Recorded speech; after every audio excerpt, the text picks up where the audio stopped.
um local onde a gente vai, pelos próximos 50 minutos, deixar todas as nossas vicissitudes do dia a dia, os nossos afazeres do dia a dia, um pouquinho do lado de fora, a fim de que a gente possa abrir as nossas mentes e assim, abrindo a mente, poder receber essa inspiração que vem do alto, esses bons irmãos que vão ali estar ao nosso lado e que podem nos inspirar, nos trazer uma palavra consoladora, uma palavra amiga, uma palavra que possa servir de refrigério aos nossos corações, um momento em que nós vamos recompor as nossas energias e receber essas boas vibrações que vêm do alto, enquanto nós vamos assim, juntos com Jesus, porque Ele mesmo disse: aonde dois ou mais ali estiverem, eu lá estarei.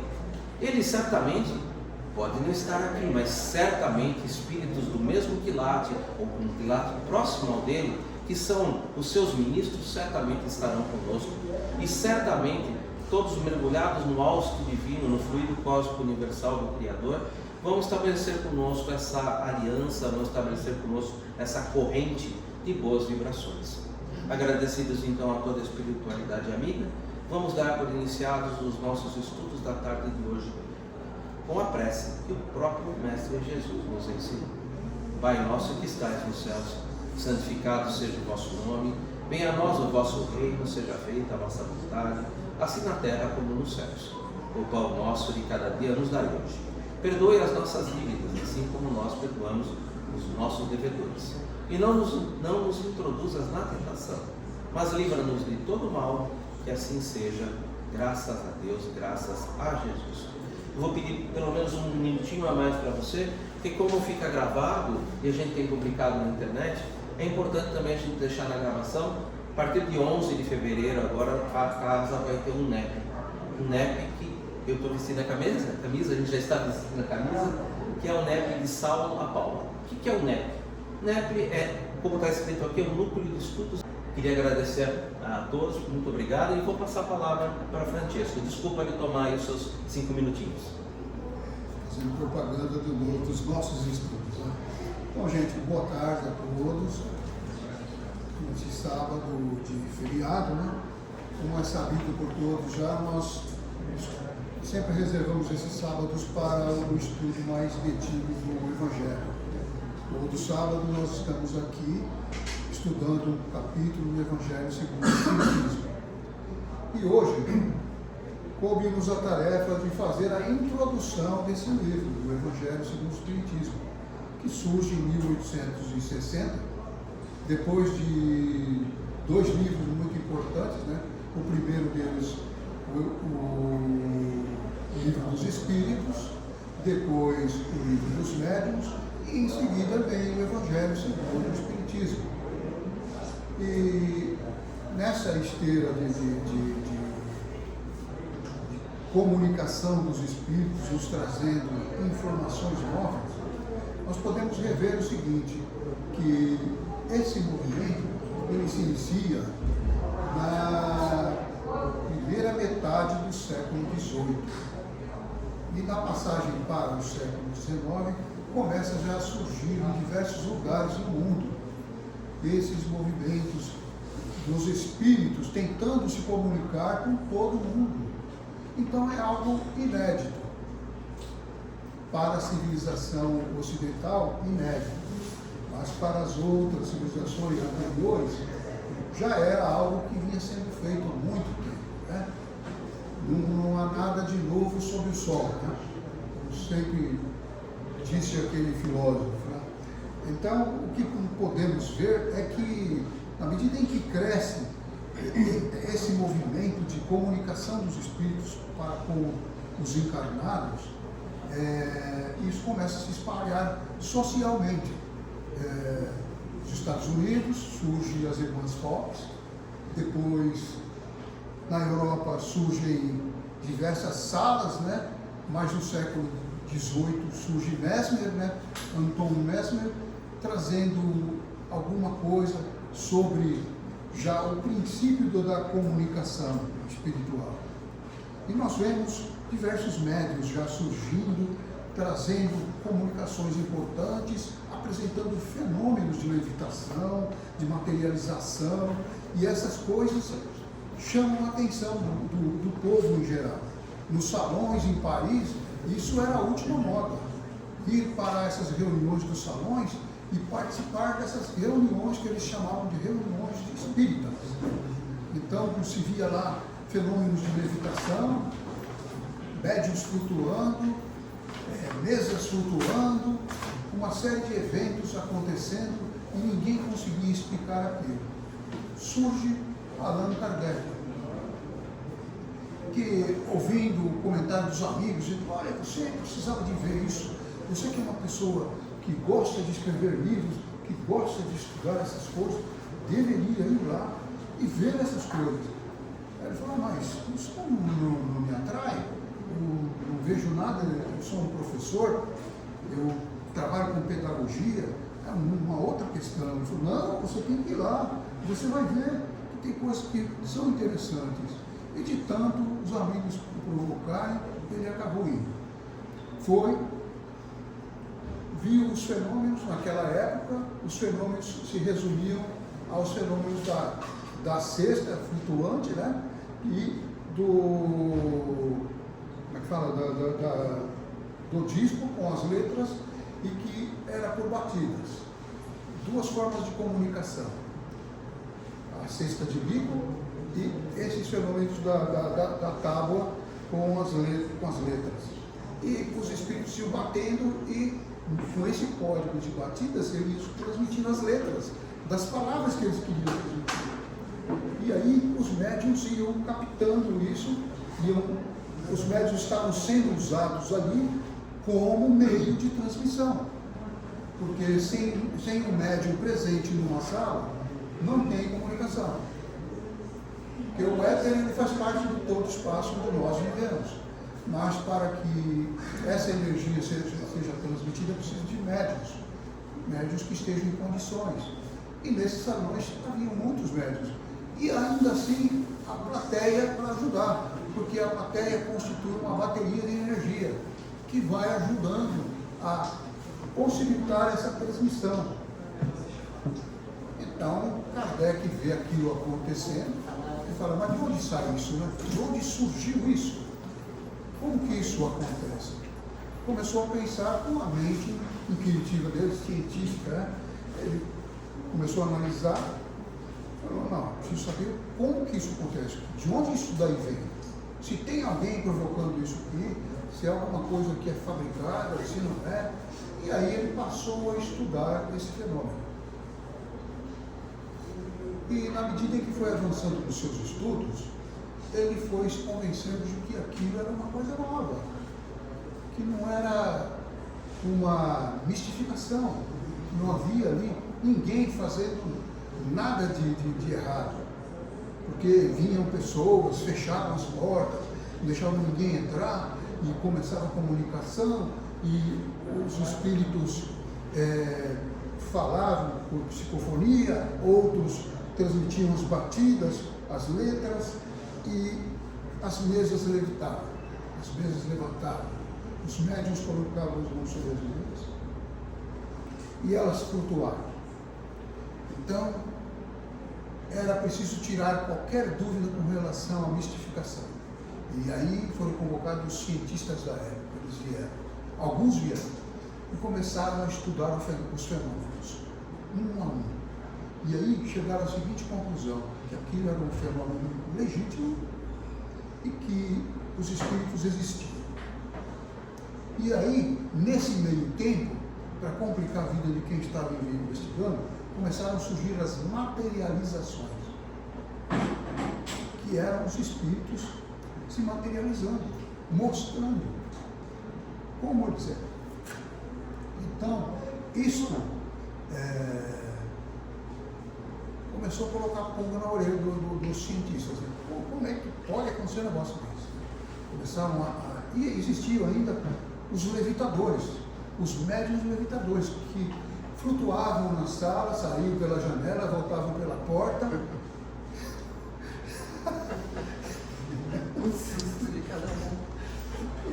Estava difícil de explicar a coisa. Mas o que significa isso? Por que isso acontecia? Acontecia porque chegava a hora mudar a forma da gente encarar as coisas nesse mundo. Era preciso que as pessoas compreendessem que os espíritos existiam e que aqueles que tinham morrido não tinham morrido, que eles podiam voltar, falar sobre a vida deles, a continuidade da vida deles, e que podiam também se manifestar, escrever, se comunicar com todo mundo. Então, houve aí um rompimento de fronteiras do mundo até então conhecido, mundo material, né? No qual a gente não acreditava em nada dessas coisas aí, né? A gente podia até ouvir, né? Falar, mas eu nunca vi, então para mim não existe. Mas acontece que os espíritos estavam provocando essas situações para mostrar para a gente que eles existiam e que eles estavam ali o tempo todo e que muitos deles queriam se comunicar com seus parentes. E então Allan Kardec falou, bom, vamos estudar isso de uma forma séria, né? Convocou a maioria dos médiuns que se manifestaram e falou, vamos trabalhar. Então vamos examinar esse fenômeno e vamos ver o que a gente pode fazer. Neste ponto foi que aconteceram esses dois livros que nós falamos. O Livro dos Espíritos é o primeiro, que é transmitido pela Cesta de Bico, aí, por meninas de 11, 12 anos, que faziam a mediunização dessas mensagens. Os espíritos vinham, rodavam a cesta de bico e batiam nas letras que significam as palavras que elas queriam transmitir. E assim ia se escrevendo. Imagina escrever um livro desse tamanho aqui, com esse processo aí. Quanto tempo demorou? Demorava uma eternidade, porque apesar de ser rápido o processo, de batendo e fazendo as letras e tudo mais, era um processo demorado, né? Muito demorado. Mas como tudo que a gente conhece de ciência, da comunicação, né? A comunicação que a gente tinha mais rápida naquela época era o telégrafo. O telégrafo sem fio, né? Porque o correio demorava dias, meses, anos para trazer uma resposta de uma carta. Mas mesmo assim, com essas condições, eles conseguiram fazer esse trabalho. O que aconteceu? Allan Kardec conhecia então alguns voluntários. Esses médiuns estavam em outras cidades distantes do país onde ele estava, e esses médiuns se notificaram a colaborar, mesmo porque eles já vinham recebendo mensagens, né, há muito tempo. Então ele optou por compor uma equipe e trabalhar para estudar este fenômeno. Então ele foi elaborando um questionário de perguntas que ele achava que seriam importantes para poder estudar esse fenômeno e desvendar a origem e o objetivo desse fenômeno. E é nessas condições que nós chegamos a esse livro aqui, que é o terceiro livro, como nós dissemos, veio o Livro dos Espíritos, o Livro dos Médiuns e depois o Evangelho segundo o Espiritismo. O Evangelho segundo o Espiritismo, como disse o Edu, traz o Evangelho que nós conhecemos. O mesmo Evangelho, não tem invenção nenhuma. É o mesmo Evangelho de Marcos, Mateus, Lucas e João, os 4 evangelistas. Então, ele traz esse Evangelho para nós, mas com uma visão diferente, uma visão retificadora. Porque Jesus lá atrás disse para nós, tem muitas coisas para vos dizer, mas ainda não posso dizê-las, porque vós não teríeis condições de compreender. Mas no futuro, ele disse, enviarei para vocês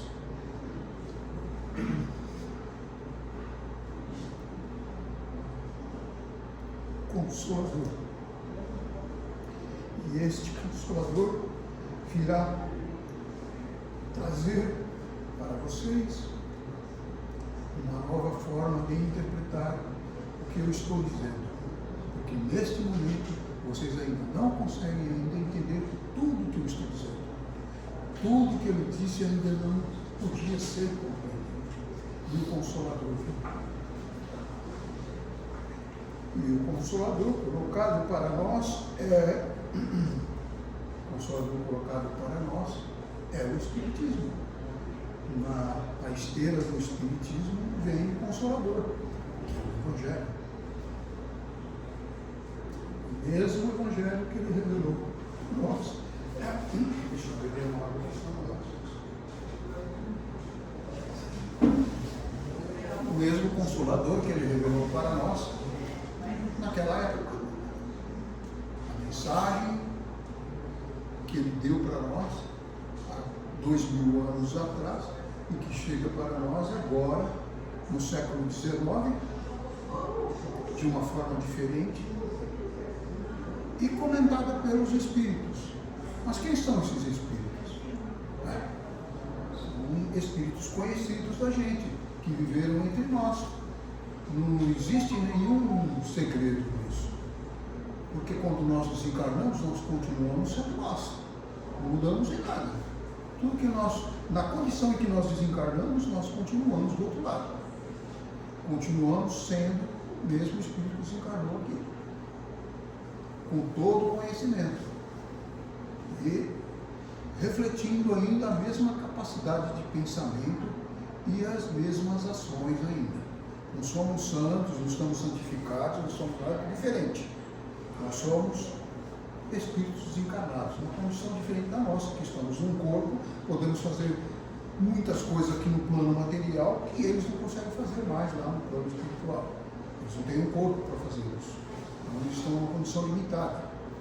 Mas, veja bem, eles romperam essa barreira fazendo isso, comunicando para a gente que, em primeiro lugar, continuam vivos, em segundo lugar, continuam pensando, em terceiro lugar, continuam sendo eles ainda.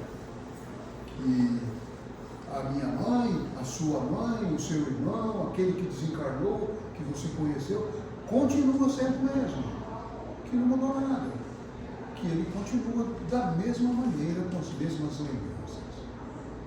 E o Evangelho, segundo o Espiritismo, traz para nós a explicação de tudo aquilo que Jesus nos passou no momento em que esteve entre nós. Aqueles 3 anos que ele esteve conosco. Então, nós trazemos para vocês o prefácio do livro Evangelho segundo o Espiritismo. Os Espíritos do Senhor, que são as virtudes dos céus, como um imenso exército que se movimenta ao receber a ordem de comando, espalham-se por toda a face da terra, semelhantes às estrelas cadentes, vêm iluminar o caminho e abrir os olhos aos céus. Eu vos digo, em verdade, que são chegados os tempos em que todas as coisas devem ser restabelecidas no seu verdadeiro sentido, para dissipar as trevas, confundir os orgulhosos e glorificar os justos. As grandes vozes do céu ressoam como o toque da trombeta, e os coros dos anjos se reúnem. Homens, nós vos convidamos ao divino concerto, que vossas mãos tomem a lira, que vossas vozes se unam, e num hino sagrado se estendam e vibrem de um ponto a outro do universo. Homens, irmãos, amados, estamos juntos de vós. Amai-vos uns aos outros e dizei, no fundo de vossos corações, fazendo a vontade do Pai que está no céu, Senhor, Senhor, e podereis entrar no reino dos céus. O Espírito de verdade. O Espírito de verdade, segundo o nosso entendimento, é o próprio Jesus que vem dizer para nós que chegou o momento, que é chegado o momento de nós olharmos essas coisas de uma forma diferente. E é chegado o momento de nós podermos já conhecer a face real da verdade, né? tudo aquilo que ele disse, agora é o momento da gente saber o que ele quis dizer. Né? Nós já estamos prontos. Então é isso que ele está dizendo para nós. Ficou faltando alguma coisa.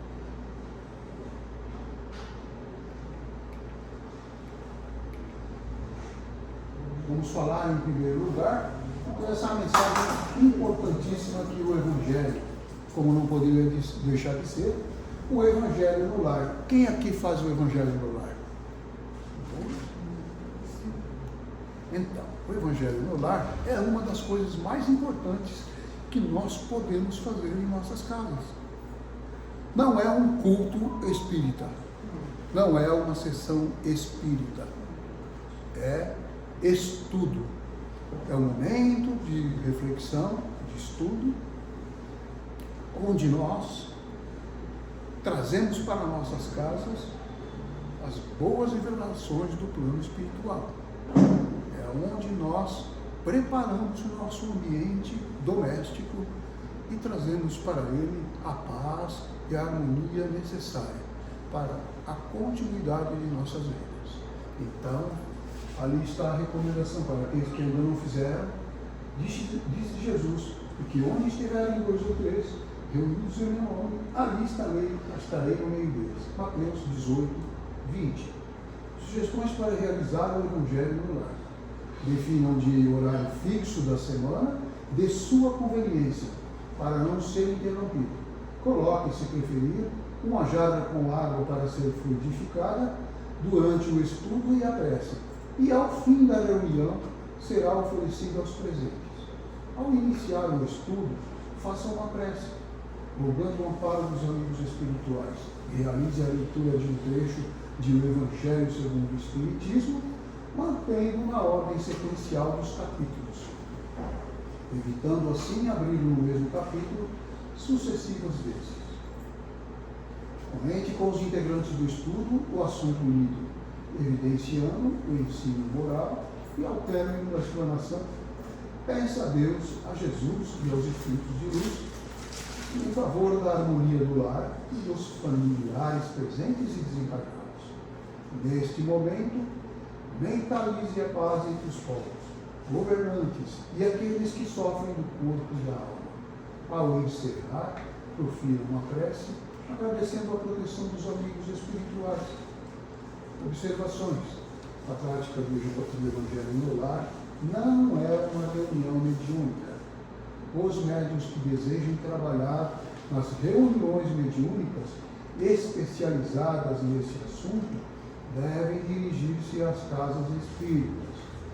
À medida que o grupo vai se fortalecendo, os familiares podem ser convidados a se revezar para a leitura e a prece durante o Evangelho no lar. Então é esta a prática e é este o olhar que nós devemos dirigir para o Evangelho no lar. É desta forma que nós devemos fazer. Tá? Não devemos inventar nada, devemos acrescentar nada. Não devemos nos esquecer. Não é um ritual espírita. Por isso que é dito ali, aqueles que estiverem interessados em trabalhar com mediunidade devem se dirigir a uma casa espírita. É aqui que a gente estuda, se prepara e trabalha com isso. Tá? Então lá, a prática do Evangelho deve se restringir somente a isso. Vamos lá. Nós temos muitas coisas para conversar, mas não sabemos se vai ser possível colocar tudo. O tempo é muito curto e essa introdução ela é demasiado longa. Mas eu vou fazer o seguinte, vou colocar aquilo que é mais importante para vocês. Que, como vocês talvez nunca tenham estudado essa parte do Evangelho, que a introdução todo mundo pula, né? Porque é grande e acham que não vai acrescentar nada. Já vão direto para os capítulos, né? E aqui, semanalmente, como foi dito, nós estudamos os capítulos 1 a 1 durante o ano todo. E podemos fazer as perguntas, podemos trazer questões que a gente acha que é importante e participar do estudo, né? E aqui, nesse momento, nós estamos fazendo uma exposição só, tá? Então, vamos lá, vamos avançar.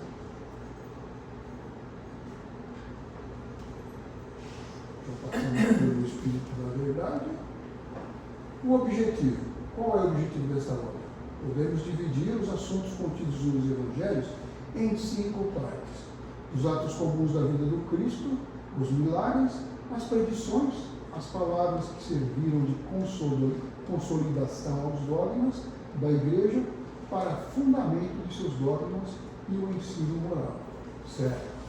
Muito bem. A moral evangélica. Todo mundo admira a moral evangélica. Todos proclamam a sua sublimidade e a sua necessidade. Mas muitos o fazem confiando naquilo que ouviram, ou apoiados em algumas máximas que se tornaram proverbiais. Mas poucos a conhecem a fundo. Menos ainda a compreendem e sabem deduzir as consequências. A razão disso está em grande parte nas dificuldades que a leitura do Evangelho apresenta, tornando-se incompreensível para a maioria. A forma alegórica e o misticismo intencional da linguagem fazem com que a maioria o leia por desencargo de consciência e por obrigação, como leem as orações sem as compreender, ou seja, sem delas tirar proveito. Os preceitos morais disseminados no texto, misturado às narrativas. Torna-se impossível assim compreendê-los como um todo e fazê-los objeto de leitura e de meditação separadamente. Bem verdade que já foram escritos tratados de moral evangélica, mas o arranjo em estilo literário moderno lhe tira a primitiva espontaneidade primitiva, que lhes proporciona ao mesmo tempo encanto e a autenticidade.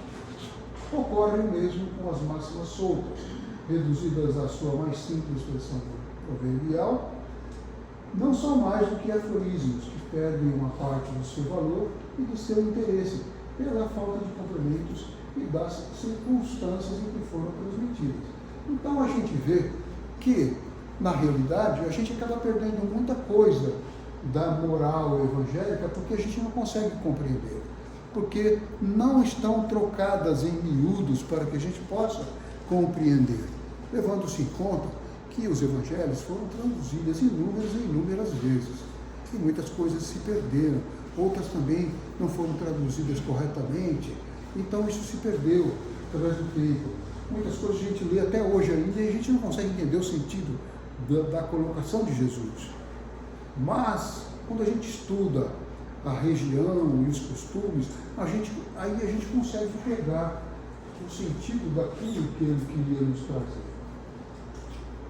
Então, as passagens do Evangelho, da Bíblia e de outros autores sagrados em geral, são de difícil compreensão. Muitas até parecem absurdas, por causa da falta de uma chave para se entender o verdadeiro sentido. Essa chave está inteiramente no Espiritismo, como já puderam convencer-se aqueles que o estudaram seriamente, como também será ainda mais bem reconhecido. O Espiritismo encontra-se por toda parte, na antiguidade e em todas as épocas da humanidade. Então, podemos ver que não se trata dos tempos modernos, mas se trata de algo que vem avançando através da história da humanidade, né? E é por isso que, ao abrir novos horizontes para o futuro, lança uma luz tão esclarecedora sobre os mistérios do passado. Como complemento de cada preceito, acrescentamos algumas instruções, escolhidas entre as que foram ditadas pelos Espíritos em diversos países e por intermédio de diferentes médicos. Se estas instruções tivessem surgido de uma única fonte, poderiam ter sofrido influência pessoal ou do meio, enquanto que a diversidade das origens prova que os Espíritos dão os seus ensinamentos por toda parte e que ninguém é privilegiado nessa questão. Por que ele disse isso agora? Ele disse pelo seguinte: porque qualquer um poderia se apresentar se dizendo mensageiro dos Espíritos e alegar que está dizendo a verdade, enquanto que não existiria como se corroborar isso aí. Então o Espiritismo, ele apresenta, não renuncia ao que foi apresentado anteriormente, mas reconhece tudo aquilo que foi construído pela humanidade e traz também tudo aquilo que está sendo divulgado no momento, como religião, como estudo de filosofia e etc. Nada é deixado de lado. Então tudo é considerado. E os espíritos que vêm falar conosco e que vêm comentar os evangelhos são espíritos conhecidíssimos. Vem São Luís, vem São João, vem uma série de doutores da igreja, vem muitos espíritos conhecidos, que muitos deles não deixam o seu nome. Dizem, um espírito protetor de Paris, e assim por diante. São pessoas que, pela forma de falar, pela forma de escrever, as pessoas reconhecem, porque eles não queriam declinar o seu nome, não queriam que se tornasse algo pessoal, que fosse, na realidade, algo endossado pela espiritualidade, que era o ponto da questão, que aquilo era um trabalho criado pela espiritualidade, que estava sendo ali coordenado por espíritos superiores que estavam interessados em nos trazer luz. Então, o controle universal dos ensinamentos dos espíritos, se a doutrina espírita fosse uma concepção puramente humana, ela teria como garantia somente as luzes daquele que a tivesse concebido. Ninguém aqui na Terra poderia ter a pretensão de possuir para si a verdade absoluta, se os espíritos que a revelaram exclusivamente houvessem se manifestado a um só olho. Nada lhe garantiria hoje, pois seria necessário crer na palavra daquele que dissesse ter recebido deles os seus ensinamentos. Admitindo-se a absoluta sinceridade de sua parte, poderia no máximo convencer as pessoas de seu relacionamento. E poderia ter seguidores, mas jamais conseguiria reunir a todos. E Deus disse que a nova revelação chegasse aos homens por um mês mais rápido e mais autêntico. Eis porque encarregou os Espíritos de levá-la de um polo a outro, manifestando-se por toda parte, sem dar a ninguém o privilégio exclusivo de ouvir a sua palavra. Está aí. Por isso que Allan Kardec fez esse trabalho de reunir esses médiuns, ouvir os espíritos, selecionar as respostas e chegar a um consenso, dizer, esta é a resposta correta. Por causa disso. Porque se ele dissesse, não, vou pegar o primeiro, já tá bom. Não, assim não, porque logicamente surgiria outro dizendo, não, isso não está certo. E outro dizendo, olha, isso não confere. E assim por diante. Então ele não correu esse risco. Ele preferiu passar por um crivo onde muitos espíritos se manifestassem a respeito desse assunto.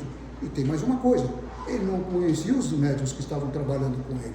Ele não sabia quem eles eram.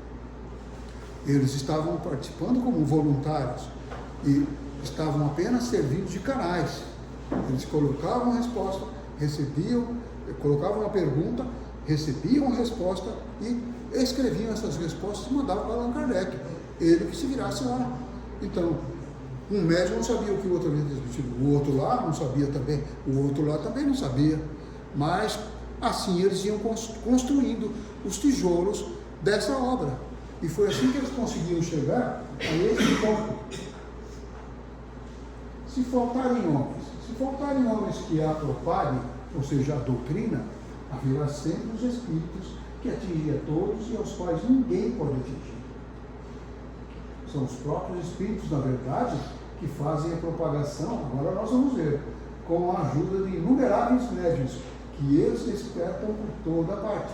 Se houvesse apenas um intérprete, por mais favorecido que fosse, o espiritismo seria apenas conhecido. Esse intérprete, qualquer que fosse a sua categoria, teria sido objeto de desconfiança de muitos.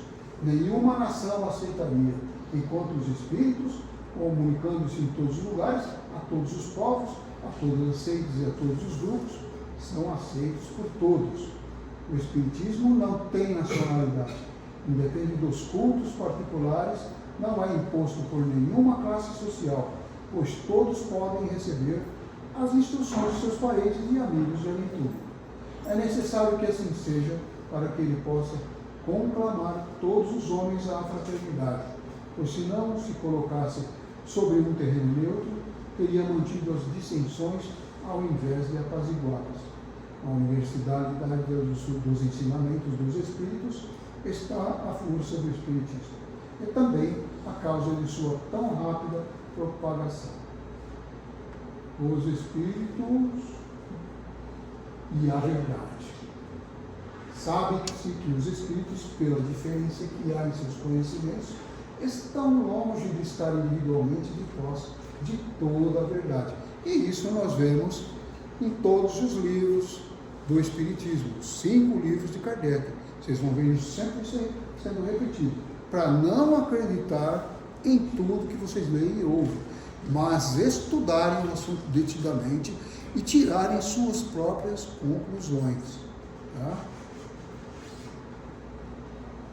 Então, longe de estar individualmente de posse de toda a verdade, que já não é dado a todos o poder de conhecer os certos mistérios, que o seu saber é proporcional à sua evolução, que os espíritos comuns não sabem mais do que muitos homens, que há entre eles, como entre os homens, os presunçosos e os pseudo-sábios, que acreditam saber o que não sabem, os sistemáticos que tomam suas próprias ideias como verdadeiras, e, enfim, os espíritos de ordem mais elevada, que são completamente desmaterializados, os únicos despojados das ideias e dos preconceitos terrenos.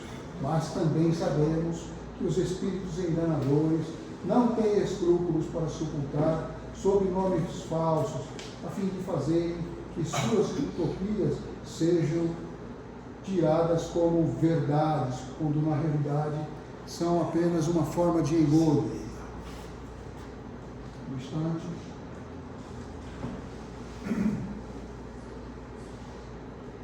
A preocupação de Allan Kardec com a transmissão dessas informações vem com a concordância dos ensinamentos. A concordância dos ensinamentos dos Espíritos é, então, a sua melhor comprovação. Mas é ainda necessário que ela aconteça em certas condições. A menos segura de todas é quando o médium interroga por si mesmo vários espíritos sobre o ponto duvidoso.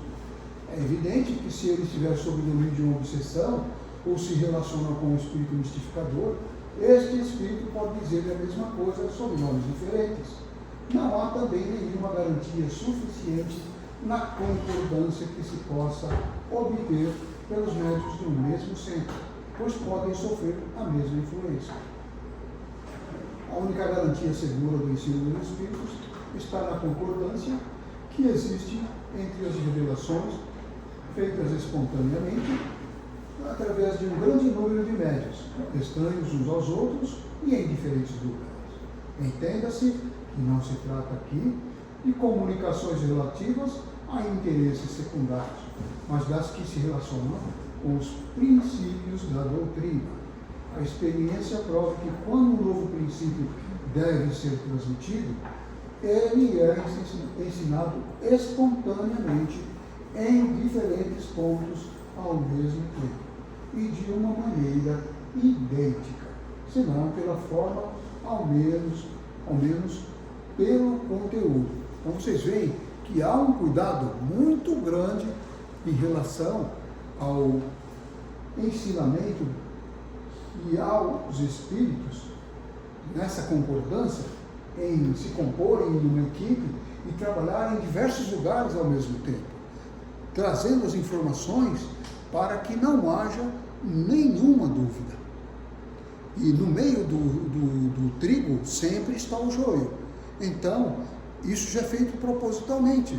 Você vai ler aqui, vai ler ali, vai ler lá, vai ler acolá, e vai ler também do outro lado, e vai falar, pera um pouco, isso aqui não está batendo com isso ali diz isso, ali diz aquilo, ali diz mas aqui repete a mesma coisa que foi dito ali, repete o que foi dito lá, repete o que diz acolá, e esses aqui não estão concordando. Então você tem a liberdade de formar a sua opinião sobre o ensinamento. Você tem a clareza de consciência de perceber qual é a verdade e seguir pelo seu caminho. Não vai ter ninguém para dizer, não, vai por aqui, é por aqui. Eu estou falando para você que é por aqui. Não, nada disso. Você ouve e tira suas conclusões, você estuda e tira suas conclusões.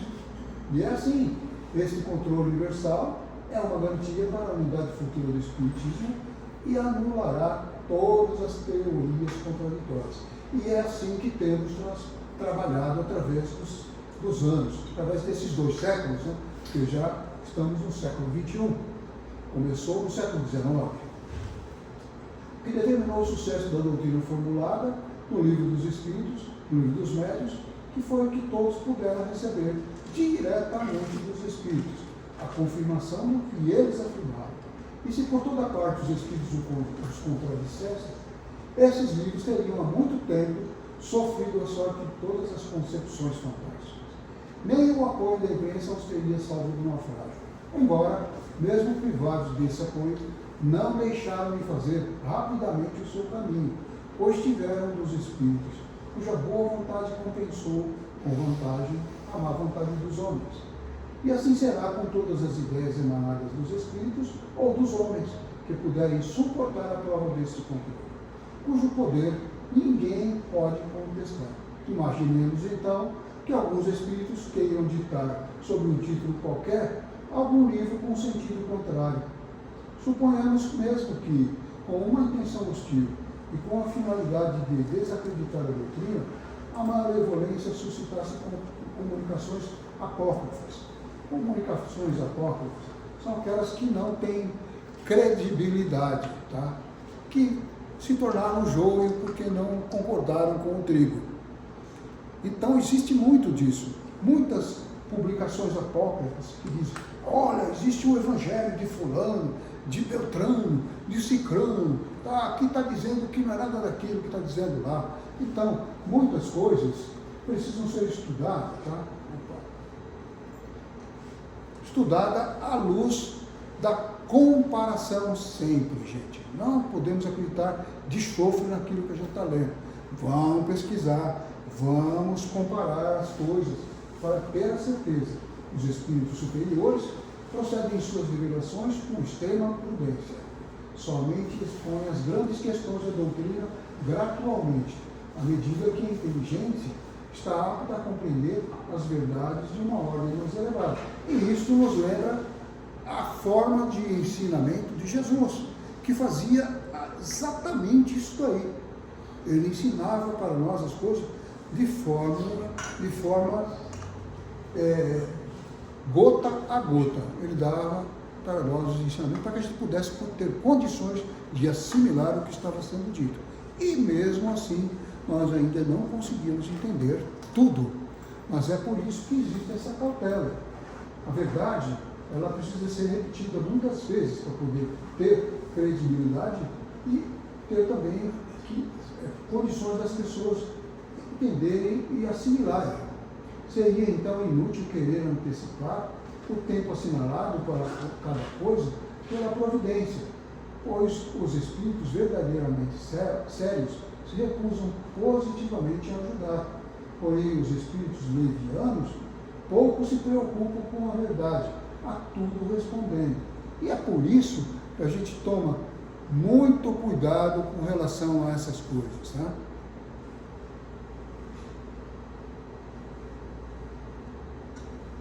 A unanimidade dos espíritos, por maior, mais bela e justa que seja uma ideia, é impossível que ela reúna desde o início todas as opiniões.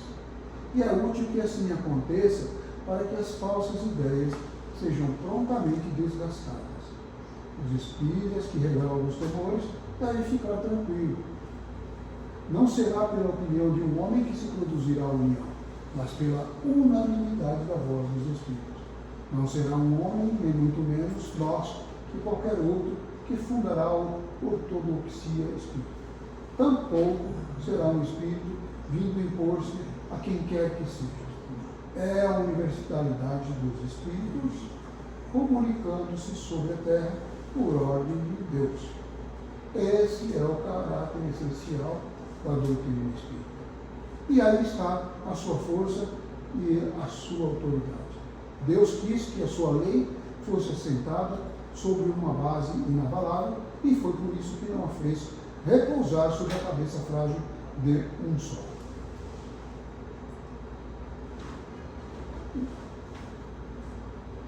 A base de apoio é a base sobre a qual nos apoiamos quando formulamos um princípio da doutrina, e não é por estar de acordo com as nossas ideias que o consideramos verdadeiro. Acredite em tal coisa, pois nós a dizemos. Nossa opinião não é, aos nossos próprios olhos, mais do que uma opinião pessoal que pode ser verdadeira ou falsa, pois não somos mais infalíveis do que os outros. E não é também porque o princípio nos foi ensinado que o consideramos verdadeiro, mas porque recebeu a sanção da concordância. Então, aí está. Notícias históricas. Nós estamos abreviando porque o tempo está correndo e nós temos que avançar. Tá? Notícias históricas. O que traz para nós notícias históricas? Exatamente a situação na época de Jesus, o que algumas coisas significavam nas conversas e nos contatos de Jesus com as pessoas, com os sacerdotes, com todas aquelas figuras de proa do judaísmo. Então, para compreendermos essas passagens dos evangelhos, é preciso conhecer o valor de muitas palavras que são frequentemente empregadas, que caracterizam os costumes da sociedade judaica naquela época. Essas palavras, não tendo para nós o mesmo sentido, foram muitas vezes mal interpretadas, e por isso geraram e geram até hoje algumas incertezas. Então vamos avançar. Samaritanos. Após o cisma das 10 tribos, Samaria tornou-se a capital do reino dissidente de Israel. Destruída e reconstruída em várias ocasiões, ela foi, sob o domínio romano, a sede administrativa. Nazarenos, nome dado na antiga lei aos judeus que faziam votos, seja por toda a vida ou por algum tempo, e conservar-se em pureza perfeita. Adotavam a castidade, a abstinência das bebidas alcoólicas e não cortavam os cabelos. Sansão, Samuel, João Batista eram nazarenos. E Jesus também era nazareno, porque ele não cortava o cabelo e ele mantinha a barba dividida em duas partes e ele nunca cortava a barba. E pelas roupas também já dizia alguma coisa. Isso não é dito por nenhum dos evangelistas, mas é comentado depois. E a gente percebe isso. Publicanos eram assim chamados em Roma os cavaleiros arrendatários das taxas públicas, os cobradores de imposto, né? Eles não eram bem-vindos em lugar nenhum, né? Nem devia ver esses cidadãos. E eram muito odiados, não só pela população, mas pelos nobres também. Pelos nobres judaicos, porque quem cobrava imposto antes eram só os judeus, né?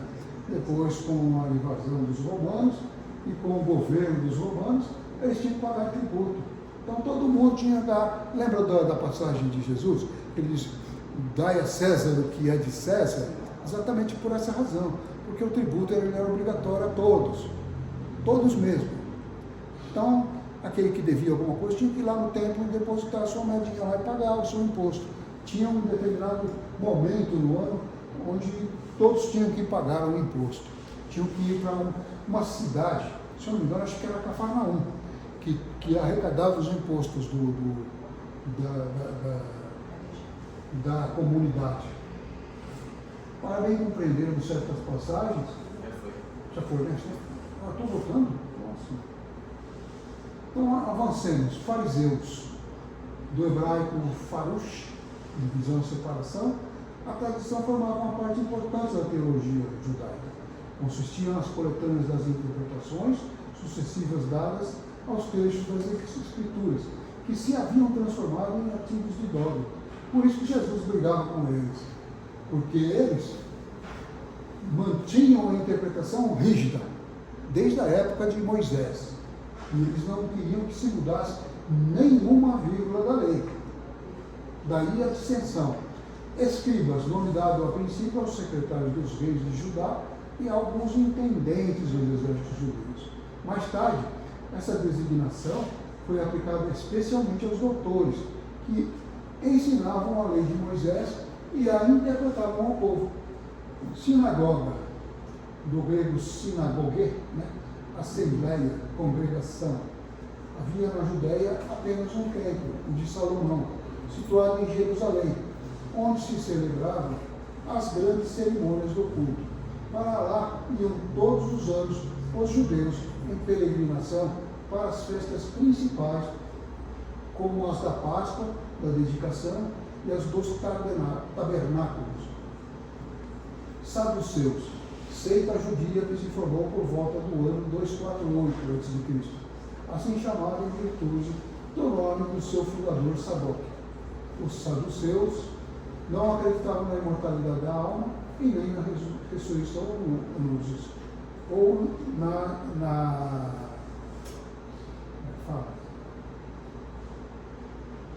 no princípio da ressurreição, nome dado a princípio os escribas, nome dado a princípio aos secretários dos reis de Judá e a alguns intendentes dos exércitos judeus. Mais tarde, essa designação foi aplicada especialmente aos doutores que ensinavam a lei de Moisés e a interpretavam ao povo ou na existência dos bons e maus anjos. Apesar disso, acreditavam em Deus. Essênios, seita judia, fundada por volta do ano 150 a.C., no tempo dos Macabeus. Seus membros moravam numa espécie de monastério e formavam um tipo de associação moral e religiosa. Distinguiam-se pelos costumes suaves e virtudes austeras, ensinando o amor a Deus e ao próximo, a imortalidade da alma e acreditavam na ressurreição.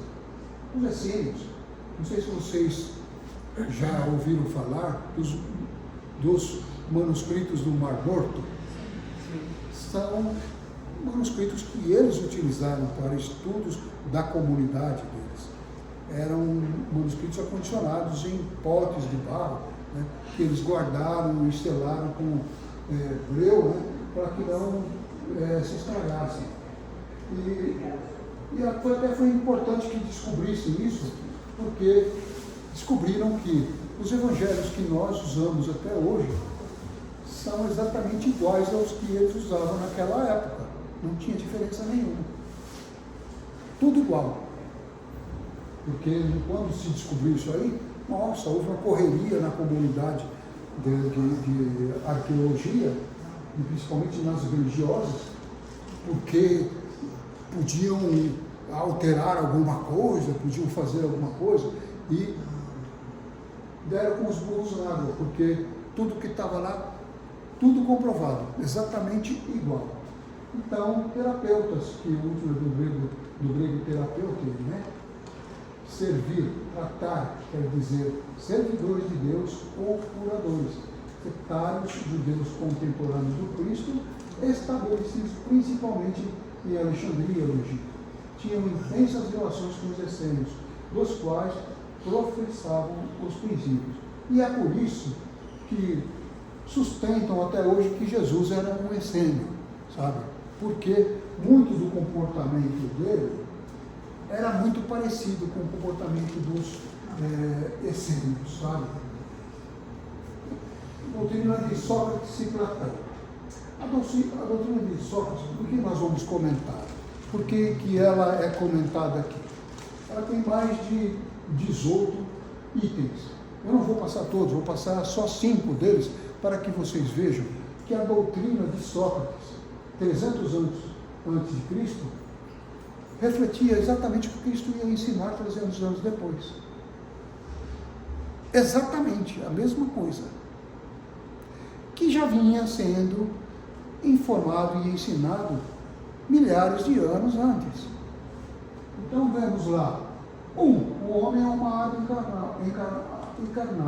Antes de sua encarnação, ela existia junto aos modelos primordiais, às ideias da verdade, do bem e do belo.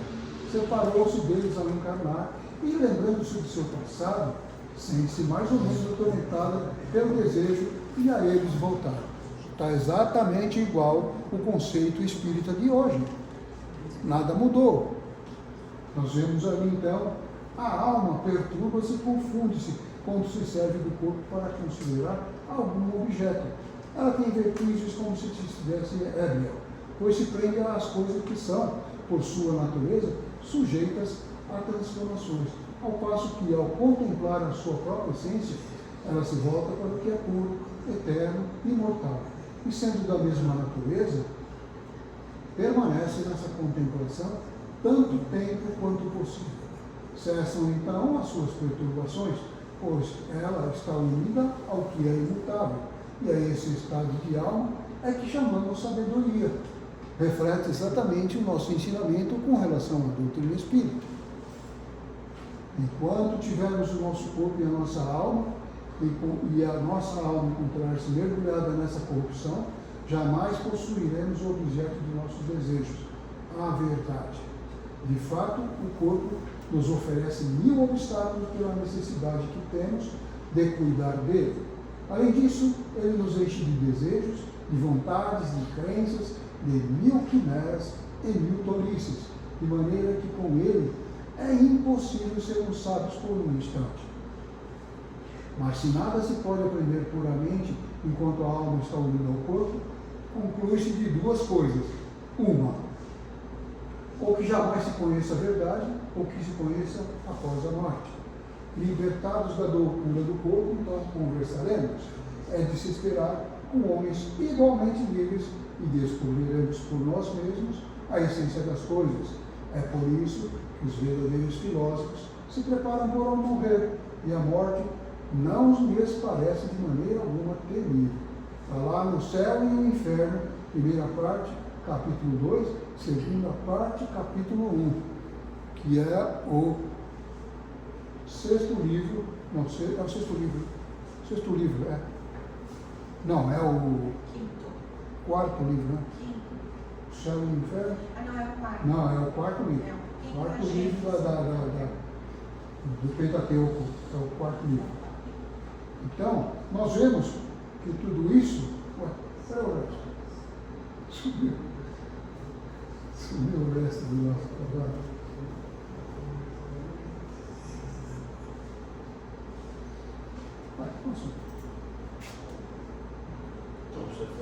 Só os 3 livros, né? Exatamente. Foi colocado para que vocês vissem. Não se trata de coincidência, se trata de uma doutrina. E, como eu disse, ela é bem extensa, tá? Depois aconselho vocês a adquirirem o Evangelho e estudarem, porque além de ser um livro de estudo espírita, ele é um livro de história também, traz muitas coisas que acrescentam muito ao estudo espírita. Então, nós temos aqui na doutrina de Sócrates a comprovação de que a doutrina que Jesus estava nos apresentando era uma continuidade de um processo do plano espiritual para nós, trazendo para nós a luz. Olha, então, a doutrina de Sócrates, ela tem exatamente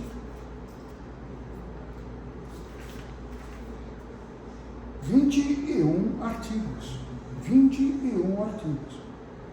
E na 21ª ele diz o seguinte: a sabedoria está em não pensares que sabes aquilo que não sabes. Isso vai endereçado àqueles que criticam as coisas de que frequentemente nada sabem. E Platão complementa esse pensamento de Sócrates ao dizer: tentemos primeiro torná-los, se possível, mais honestos nas palavras. Se não conseguirmos, não nos ocupemos mais deles e não busquemos mais do que a verdade. Tratemos de nos instruir, mas não nos aborreçamos. É assim que devem agir os espíritas com relação aos seus contraditores de boa ou má fé. Se Platão revivesse hoje, encontraria as coisas mais ou menos como no seu tempo e poderia usar a mesma linguagem.